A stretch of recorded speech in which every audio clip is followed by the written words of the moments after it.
Well, there's a lot of people calling for retribution, which is just another word for violence. And this is what I got to say to you.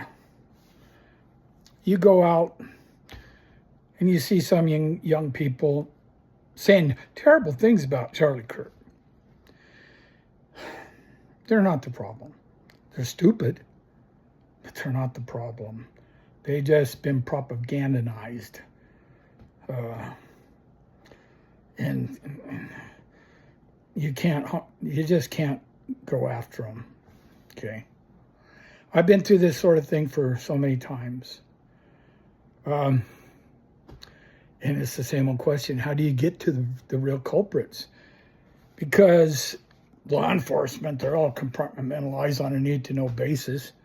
And they really don't know anything for the most part.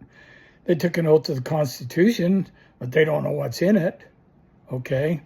If you corner them, they'll say, well, I'm not a lawyer. You're going to have to talk to the lawyers. Or are you a lawyer?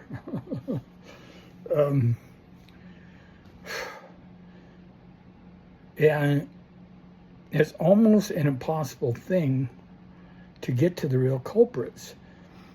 It's not totally impossible. I said it's almost impossible.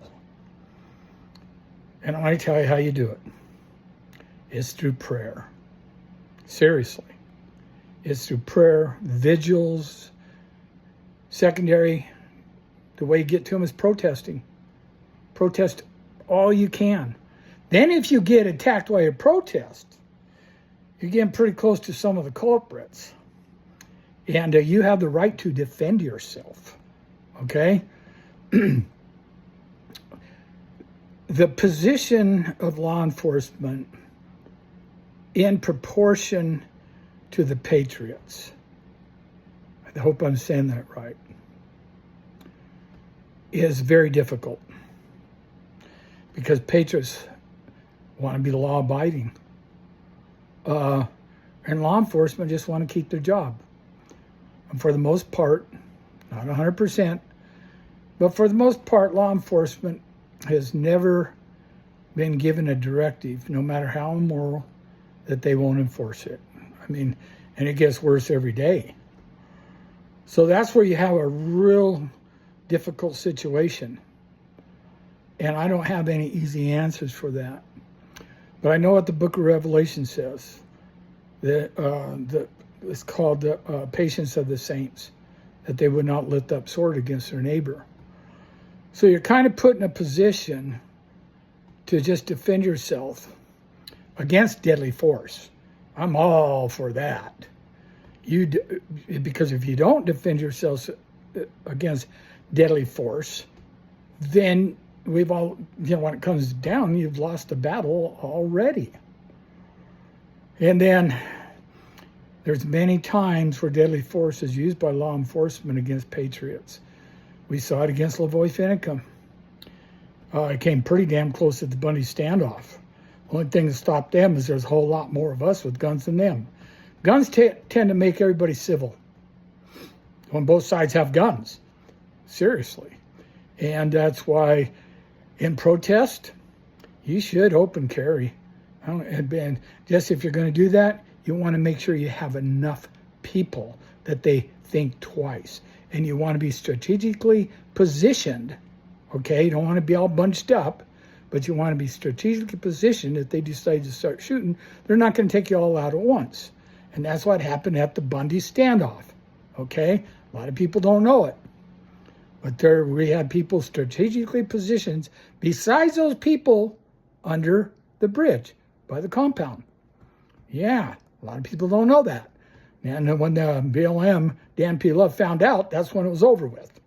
Okay, we're out of here now. They had to face the consequences, the possible consequences of what they were doing. But let me just say it again. Be very, very careful when you use lethal force, or any force at all, but especially lethal force. I think people should carry tasers. I think people should carry mace and use non-lethal means.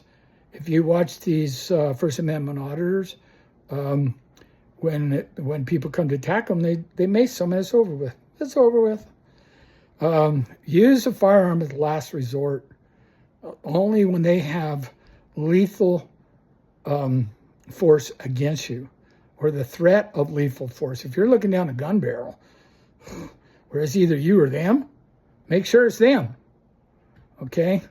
We want to be as peaceful as humanly possible, and prayer is really the answer. Believe me, I've seen prayer do amazing things. The Bundy standoff with hundreds of people praying. Okay, that was God. And when you pray, and there's two or more of you, God is there also. And He is your best friend. Excuse me. You'll never have a better friend when the chips are down than our Heavenly Father. Keep it in mind. Keep it in mind. Be peaceful. Pray. Two or more of you are together. He is there. I promise it. Over and out.